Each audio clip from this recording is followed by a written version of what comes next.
Most coaches blame their closers for low conversion rates. But the truth is you could have bad funnels that actually make great closers fail miserably. While you're interviewing sales rep after sales rep after sales rep after setter, there are a small group of coaches out there who are focused on fixing their funnels and their systems that make sure that your traffic qualification and lead quality is overall fixing the problem even with a crappy funnel. I have a interesting landing page for my Diamond Free webinar offer. It's not the nicest landing page, but it qualifies people heavily. Bad funnels is not just about the landing page, it's about the ecosystem that I'm going to talk about today. And we've seen this across $150 million in ad revenue for our clients over the last several years. You're not just going to stumble upon an amazing closer who gets past shitty systems. It doesn't work that way. But great funnels and great systems make average closers look like superstars. And in the next 10 minutes, you're going to see why all of your closer problems are actually funnel problems and the exact 3 steps to fix it. So let's hop in.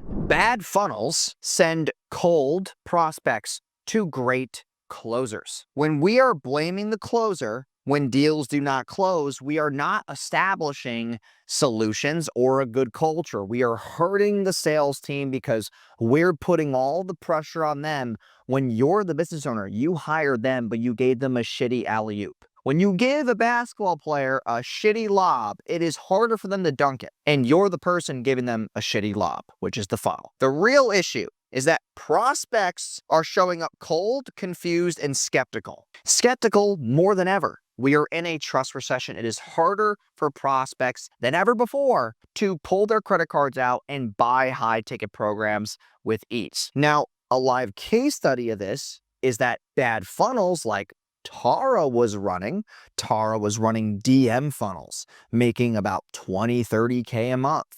Crappy DM funnels, more conversations, crappy leads, low authority. Then she switched to webinar and she's making well over $80,000 a month now. And she also had $120,000 a month on top of it, which I'll break down later on. Switching the funnel and the system makes a huge difference. Selling one-to-many is better than just handling a bunch of DMs with broke-ass people who are bothering you, asking you stupid questions, and take up a lot of your time, which then gets into your setters. Your setters don't enjoy it. Your setters hate it. You got to hire overseas. They're not that good at qualifying.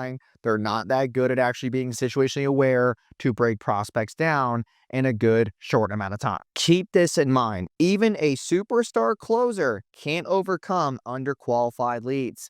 Okay, if you give a 10 out of 10 sales rep who's an A player a bunch of homeless people, he's not even closing an open door. Okay, all jokes aside, you can't give a good closer shitty people to talk to. It's going to make him now think, oh, wow, I'm a great closer. I'm talking to shitty leads. I can go somewhere else in the B2B space, maybe a software where I can sell to better people who are not fucking idiots. That guy's going to quit and you just lost a good closer because your funnel was not optimized correctly. Second thing here, which is the first point you're going to fix, is you got to audit your funnel gaps. Okay, most funnels leak prospects before they book a call. That's your opt-in rates, your speed to lead before they book a call. So we have opt-in. Okay, that opt-in then comes over, goes through an app.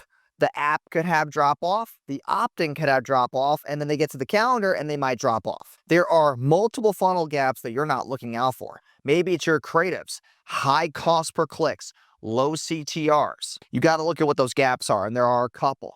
One is the awareness gap. Are they actually aware of how good your offer is? Are they being targeted correctly? Are they aware and are they being retargeted so that they're always in the know of the offer? Is that a gap? Second is the trust gap. Why should they trust you? Do you have testimonials and case studies to back up why your offer is good in the first place? If we don't have that, we ain't selling shit, okay? Because no one trusts you. And the last gap is urgency. Why should people buy now and not later? Are we building the right urgency that's going to get a prospect to book a call, get nurtured, get excited, and become an actual client? That urgency gap is probably one of the biggest ones that I see, and I'm going to show you how to fix that. Okay. Now, Funnel auditing comes down to a couple of things. And that's why I put a colon here is we got opt-in. Okay, we have app, we have book a call, and then we have show rates. Usually when we're auditing a funnel, we're going to look for where that gap is. So is the opt-in rates lower? Is the app completion rate low? Is the book a call high, but show rates are down? Where are the gaps? If it's the opt-in, then your landing page is the problem. So we're going to fix the landing page. If your apps are down, we're going to see the drop-off question. I call it a DOQ, which is your drop-off question. You look at Typeform. You look at, like, Typeform has really good breakdowns of this, but they tell you what question people are dropping off on. Find that question, tweak it, relaunch. Okay, if they have a high book a call, but a low show rate, that's the urgency gap. Why are they not showing up? It's because of maybe trust, and it's because of urgency. So those are gaps you can find inside the funnel. Now, once we identify the gap, we then fix it, like I just talked about.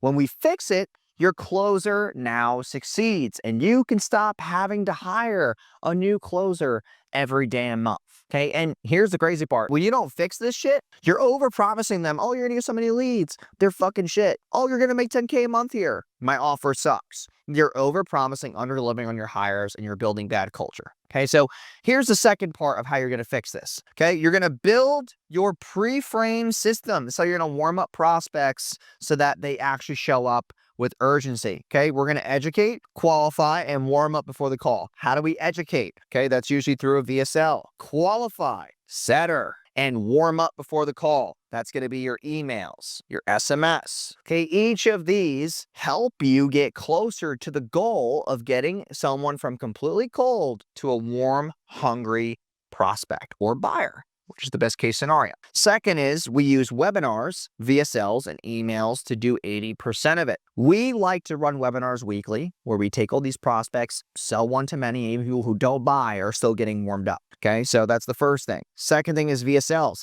On our book of calls, we have a VSL on the first page and we have one on the thank you page. The first page is talking about the offer and results and transparency. Second one is congrats on booking your call. Here's what to expect. And here's more about what we do. Okay, those are the VSLs. And then the emails are number 3. That's where we do email group chats. It's a really cool method, but we basically have me, it's automated. It sends an email from my Gmail, CCs the prospect, and CCs my sales closer, and I'm using my email thread to edify my salesperson. A lot of owners who want to pull themselves out of the sales process, but are the face of the ads and the brand, you need to edify people who work for you. All of my guys are being edified in the email thread, and we make sure that the client has an action required in the email to reply yes. It helps at our open rates, deliverability rates, and it helps our domain authority overall. It helps out the closers because a lot of these prospects will ask questions before the call in the email thread. My AI reply, and we get to get a higher show rate and close rate because of that. Now, when they book, keep this in mind. When anybody books a call, they are always ready to buy, but they're not convinced. Your salesperson still needs to be a well-trained salesperson and brought into KPI. You can't just depend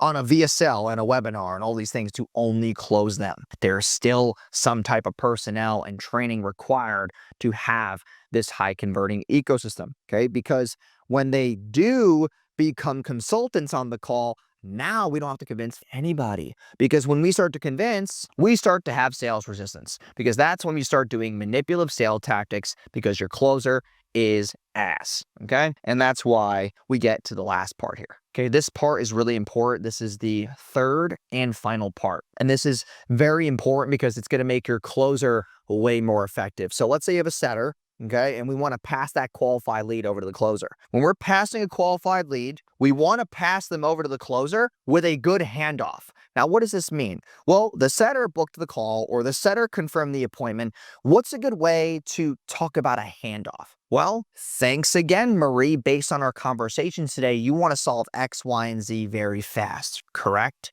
Cool. Well, Jonathan's going to go over that with you on the call, and he's going to have a really awesome offer for you at the end. Are you the only decision maker it needs to be on that call to make that choice? Awesome. And based on what you've told me, if you don't solve this problem, X, Y, and Z is going to happen. Are we still trying to avoid that? Cool. Well, I'm really excited for you to have your call tomorrow at 2 p.m. You're going to be talking to Jonathan. He's one of our top consultants here at Wojo Media. I'm going to make sure that he has all this information from your offer we talked about, your 6K, your funnel link that you sent me via text, and all the goals that you have so that he's well prepared for the call. Is there anything else that Jonathan needs to make sure that this call is successful to you? Prospect's going to say whatever they're going to say, writes the notes down, gives it to the closer, good handoff. Awesome. And before your call, I'm going to put us all in a 3-way group chat. So if you have any other questions that pop up, we'd be happy to answer them for you before your chat with him. Cool. Have a good rest of your day, and we look forward to you on your discovery call.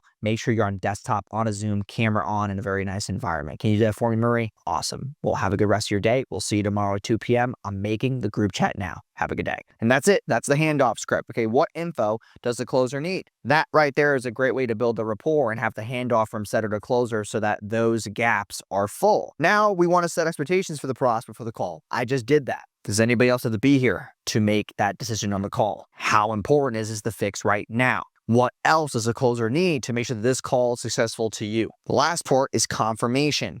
Okay, we turn from confirming to just being a cold caller. We're confirming their problems with the fact that we have a solution so that we don't look like a cold caller. Cold callers try to pitch too quick. Cold callers are hounding and manipulative and annoying as fuck. No one wants to talk to them.